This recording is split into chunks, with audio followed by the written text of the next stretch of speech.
What happens if I don't pass this test? My life's going to be over. I can't stop worrying about worrying. Nin explains, stop worrying, 3 steps to end worry now. If you're watching this video, chances are that you worry just a little bit too much. Maybe it's spiraling out of control and that you're having a serious problem trying to stop worrying. I bet it keeps you up at night, right? I think O.J. Simpson might come to our house and kill us both. Well, there's a reason for that. Worry's not necessarily a bad thing.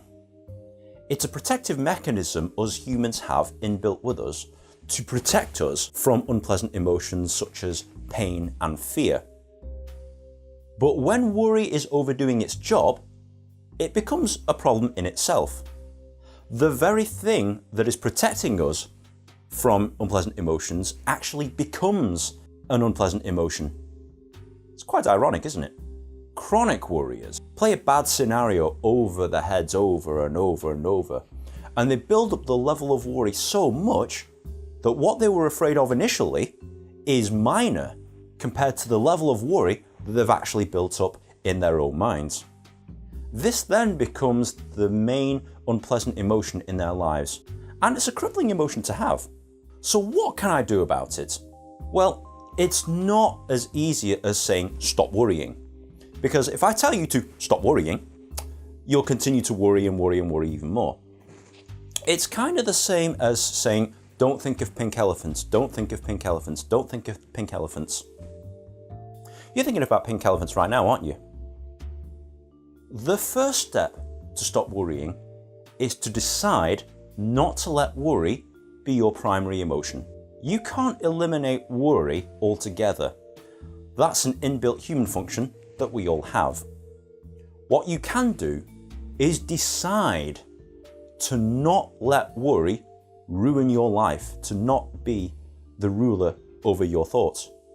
Do you want worry to ruin your life or not? Believe it or not, you have choice over this. The second step is to write down everything that you're worried about. Literally think of everything that's worrying you and write it down. And then what I want you to do is look carefully. Is it a real problem, or is it a problem that you've concocted in your own mind? If it is a real problem, start looking for the solutions to the problem as opposed to looking at the problem itself. If you focus on problems, you'll get nothing but problems. If you find a solution, you find a way out. If it's not a real problem, it will put your mind at ease knowing that if it's not a real problem, it's probably not going to happen anyway. The third step is to frame all worries positively. Acknowledge the fact that the reason why you're worrying is because there is a problem somewhere. If there's a solution for it, you will find it. If there's not a solution to it, then accept that there's nothing that you can do about it, but it's not necessarily your fault. Doesn't reflect on you as a person, and most likely if there's nothing that you can do about it, there's nothing that anybody else can do about it either.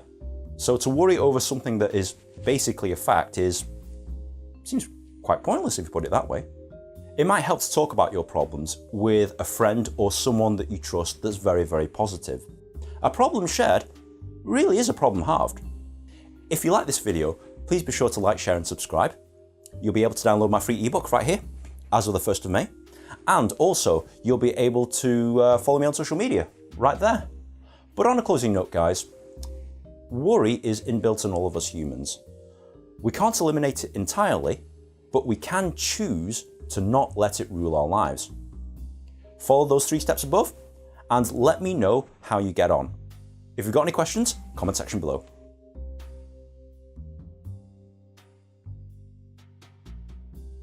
It might help to talk.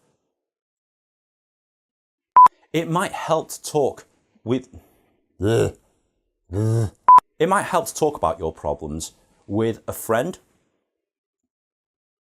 Why am I not getting that sentence right today? O.J. Simpson might come to our house and kill us both.